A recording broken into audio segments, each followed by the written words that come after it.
नमस्ते सर्वांना, रवीना रेसिपी मध्ये तुमचं सर्वांचं खूप खूप स्वागत आहे।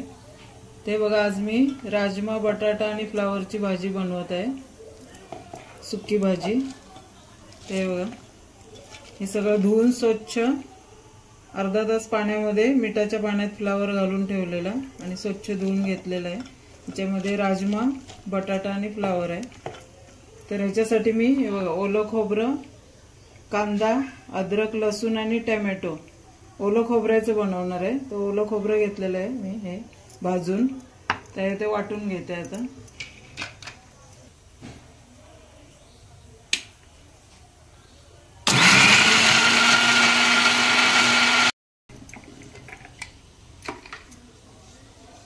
ते बघा, वाटून घेतलं आता।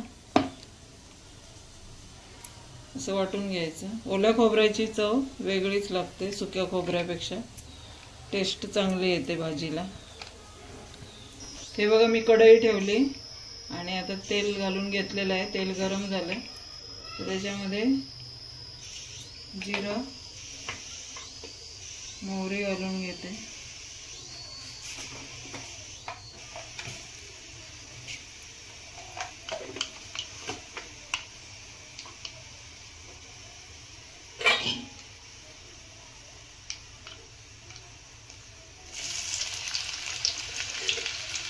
तोपर्यंत कांदा घालून घेते, तोपर्यंत मोहरी आपली तडतडेल त्याच्यात।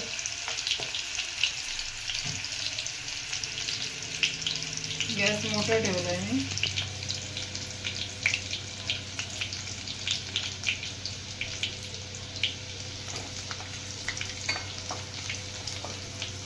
कांदा बारीक कापून घेतला की लगेच लाल होतो बघा, फ्राय झाला लगेच। त्याच्यामध्ये आता मी हे वाटण घालून घेते। जेवढं पाहिजे तेवढं आपण घालून घ्यायचं।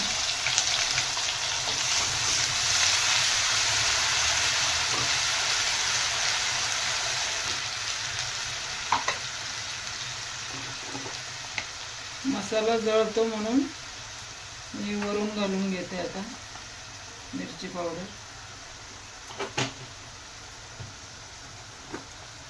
हळद,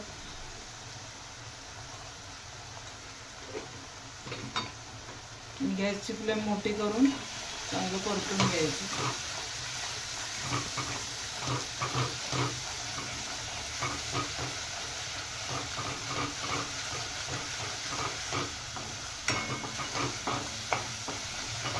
त्याचा कच्चेपणा जाणे तोपर्यंत चांगला फ्राय करून घ्यायचा मसाला। बघा, मसाला आपला फ्राय झालेला आहे, तेल सुटलंय। तर आता मी याच्यामध्ये थोडी धने पावडर घालून घेते आणि गरम मसाला,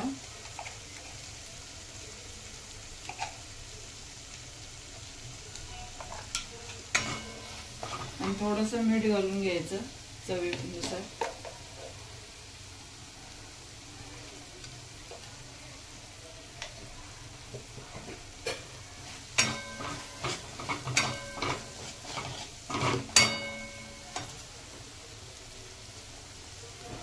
याच्यामध्ये आता आपली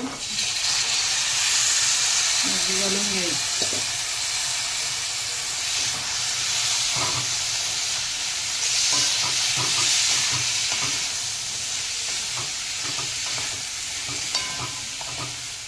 आता याच्यामध्ये लगेच पाणी नाही घालायचं, याच्यावरती झाकण्यात पाणी ठेवायचं आणि ते गरम पाणी याच्यामध्ये वाफेचं पाणी घालून घ्यायचं। तर मी झाकण ठेवून त्याच्यावर वाफेत पाणी ठेवते। ते बघा, वरती पाणी ठेवलंय ताटामध्ये।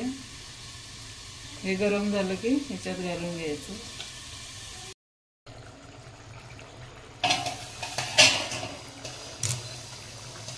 हे बघा, आपली भाजी तयार झाली। थोडासा मी रस्सा ठेवलाय, शिजलेले आहेत राजमा पण। अशी वाफेवर शिजवून घ्यायची म्हणजे लगेच शिजते, वर झाकणात पाणी ठेवल्यावर। रस्सा झालेला आहे। तर आता ही तयार झालेली आहे। तुम्हाला अजून थोडासा पातळ रस्सा पाहिजे तर तुम्ही थोडंसं पाणी घालून घेऊ शकता, वाढवू शकता त्याला. पण भाकरी सोबत वगैरे मस्त लागते, भातासोबत. आणि ओल्या खोबऱ्याची चव खूप मस्त लागते. ते बघा मस्त झालेले आहे, वास पण छान येतो. तुम्हाला ही रेसिपी कशी वाटली नक्की कमेंट्समध्ये सांगा. आणि माझ्या चॅनलला नवीन असाल तर सबस्क्राईब करा, लाईक करा आणि शेअर करा.